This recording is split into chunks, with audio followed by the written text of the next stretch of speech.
Kisah Nabi Idris alaihi salam. Pertama, asal-usul Nabi Idris.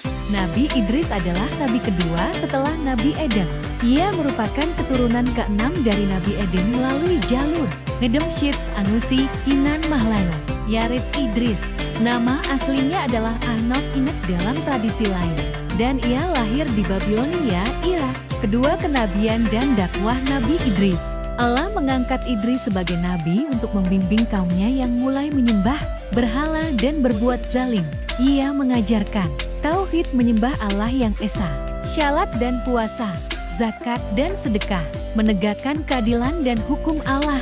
Namun, hanya sedikit yang mengikuti ajarannya, sehingga ia hijrah dari Babilonia ke Mesir.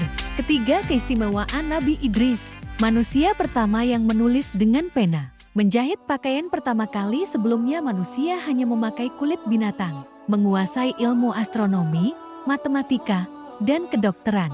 Dikenal sebagai sosok yang sabar dan bijaksana. Keempat, perjalanan Nabi Idris ke langit. Dalam surah Maryam ayat 56-57,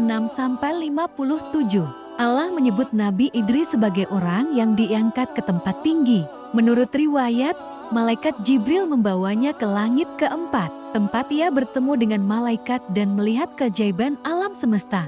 Kelima, wafatnya Nabi Idris. Ada dua pendapat tentang wafatnya Nabi Idris. Pertama, masih hidup di langit keempat, sebagaimana disebut dalam hadis saat Isra Mikraj. Kedua, wafat setelah perjalanan ke langit, dengan cara yang hanya diketahui oleh Allah.